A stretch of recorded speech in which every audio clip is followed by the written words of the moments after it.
Prince মুভির পরিচালক এবং প্রযোজকের উপর এক বুক হতাশা নিয়ে মালয়েশিয়া উড়াল দিলেন মেগাস্টার শাকিব খান। আপনারা সবাই জানেন গতকালকে প্রিন্স মুভির সঙ্গে কি ঘটনা ঘটছে, যেখানে এখন পর্যন্ত সিনেপ্লেক্সে এই মুভিটা চালাইতে পারে নাই। এবং এইটাও বলা হচ্ছে যেখানে 133টা সিনেমা হলে এই মুভিটা রিলিজ পাওয়ার কথা, সেইখানে মাত্র 55টা থেকে 57টা সিনেমা হলে এই মুভিটা রিলিজ দিতে পারছে মানে প্রিন্স টিমের গাফলতির কারণে। তারা যে প্রিন্ট জমা দিতেছে সেটা নাকি সার্ভারে সাপোর্টই করতেছে না। মানে যেখান থেকে সবচেয়ে বেশি বিজনেসটা আসে স্টার সিনেপ্লেক্স, সেইখানে তারা একটা শো চালাতে পারে নাই। মানে ঈদের দিন হাজার হাজার দর্শক গিয়েছে মুভি দেখার জন্য, কিন্তু কেউ প্রিন্স মুভিটা দেখতে পারে নাই। তো টোটাল যে বিষয়টা, সেই বিষয়টার উপর খুবই হতাশ মেগাস্টার শাকিব খান।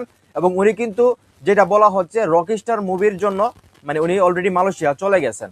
তো আজকে চিন্তা করে দেখেন মেগাস্টার শাকিব খান মানে শুটিং থেকে শুরু করে ঈদের দিনটা পর্যন্ত উনি এই মানে কতটা পরিশ্রম করছেন প্রিন্স মুভি নিয়ে সেরা। তো মুভি কিন্তু খারাপ হয় নাই, বা মেগাস্টার শাকিব খান কিন্তু চরম লেভেলের অভিনয় করছে। যারা এই মুভিটা দেখতেছে তারা বলতেছে যে শাকিব ভাই এই মুভিতে অনেকগুলা লুক দিছে এবং প্রত্যেকটা লুকে মেগাস্টার শাকিব ভাইকে খুব ভালো লাগতেছে এবং উনি সেই লেভেলের অভিনয় করছে। কিন্তু কথা হলো প্রিন্স টিম যে শুটিংটা করছে ওইখানে কিছু কাটসিট আছে, আরো ভালোভাবে কিছু শুট করলে হয়তো বা মুভিটা আরো ভালো লাগতো, আরো রেকর্ড ভাঙতো বাংলাদেশের বিজনেসের। তো রেকর্ড কি করে ভাঙবে? এই মুভি তো সিনেমা হলই চলতেছে না।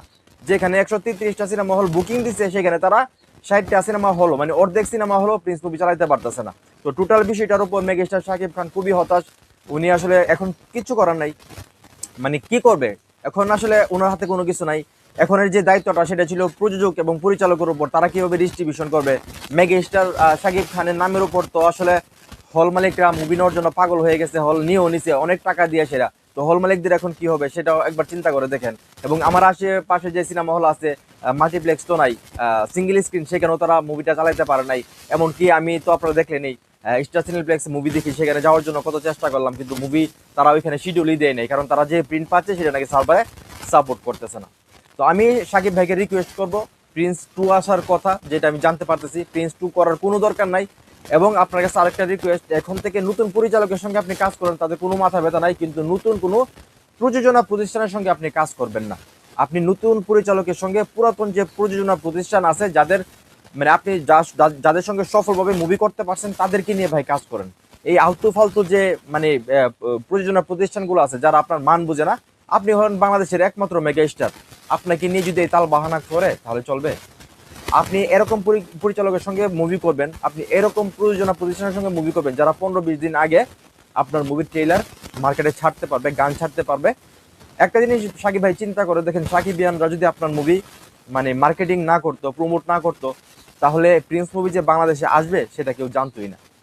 আমি যেটা মনে করতেছি। তো সাকিবিয়ান ভাই বোনরা, তোমরাও হতাশ, আমি জানি, আমিও হতাশ। সাকিব ভাইয়ের অভিনয়ের জন্য হতাশ না, মুভির জন্য হতাশ না, হতাশ হইলো মানে প্রিন্স টিমের জন্য।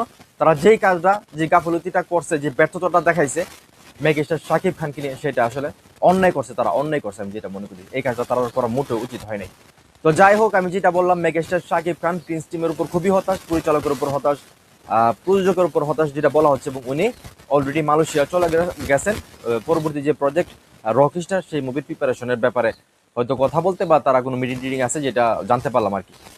তো এখন এই মুহূর্তে যারা সাকিবিয়ান আছো, তোমরা কি মনে করো এখানে আসলে সাকিব ভাইয়ের তো কোনো দোষ নাই, ঠিক না? প্রযোজনা প্রতিষ্ঠান এবং পরিচালককে আসলে কি বলতে চাও তোমরা? তাদের এই কাজটা কি ঠিক হয়েছে বাংলাদেশের একমাত্র মেগা স্টারকে নিয়ে? মানে তোমাদের কি মনে হয় সেটা অবশ্যই কমেন্ট করে জানাইবা। ভিডিওটা ভালো লাগলে অবশ্যই শেয়ার করবা।